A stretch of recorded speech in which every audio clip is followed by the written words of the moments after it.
تفسیر القرآن آج کا سبق سورہ آل عمران آیت نمبر 118 سے 120 تک۔ اعوذ باللہ من الشیطان الرجیم، بسم اللہ الرحمن الرحیم۔ یا ایہا الذین آمنوا لا تتخذوا بطانة من دونکم لا یألونکم خبالا وَدُّوا مَا عَنِتُّمْ قَدْ بَدَتِ الْبَغْضَاءُ مِنْ أَفْوَاهِهِمْ وَمَا تُخْفِي صُدُورُهُمْ أَكْبَرُ قَدْ بَيَّنَّا لَكُمُ الْآيَاتِ إِن كُنتُمْ تَعْقِلُونَ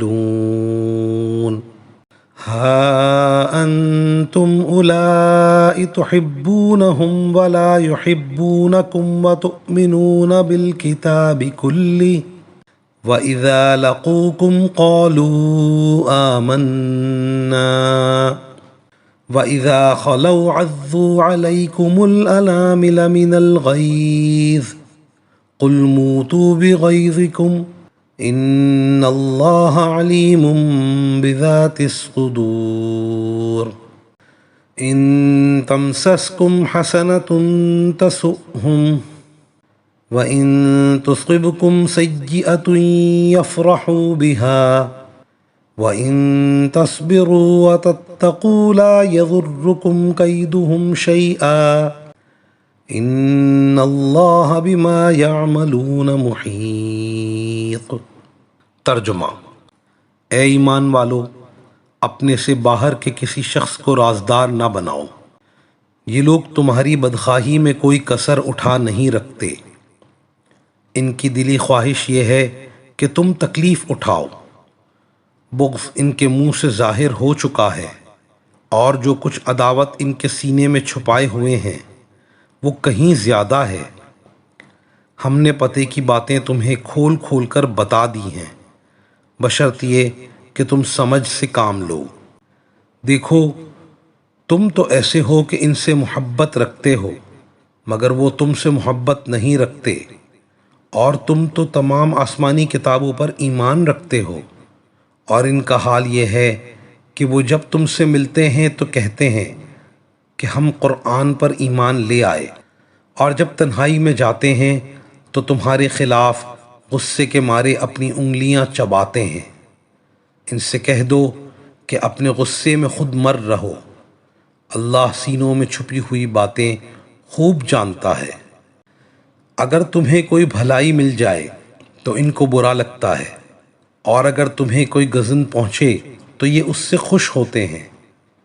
اگر تم صبر اور تقوی سے کام لو تو ان کی چالیں تمہیں کوئی نقصان نہیں پہنچائیں گی۔ جو کچھ یہ کر رہے ہیں وہ سب اللہ کے علم اور قدرت کے احاطے میں ہے۔ ان آیات میں دشمنان اسلام کی دشمنی کو خوب زیادہ واضح کر کے بیان فرمایا، اور چونکہ وہ دشمن ہیں اس لیے دشمن سے دشمنی ہی کی امید رکھی جاتی ہے۔ سب سے پہلے ارشاد فرمایا کہ اپنے علاوہ دوسرے لوگوں کو اپنا رازدار مت بناؤ، وہ تمہیں بگاڑنے اور خراب کرنے میں ذرا سی بھی کسر نہ چھوڑیں گے، اور اس میں کوئی دقیقہ نہ اٹھا رکھیں گے۔ مزید فرمایا کہ اے مسلمانوں، تم ایسے ہو کہ دشمنوں سے محبت کا برتاؤ کرتے ہو، اور وہ تم سے محبت نہیں رکھتے، حالانکہ تم اللہ کی تمام کتابوں پر ایمان رکھتے ہو۔ تم ان کتابوں پر بھی ایمان لاتے ہو جو سابق انبیاء علیہم السلام پر نازل ہوئیں، اور وہ تمہاری کتاب یعنی قرآن مجید پر ایمان نہیں رکھتے۔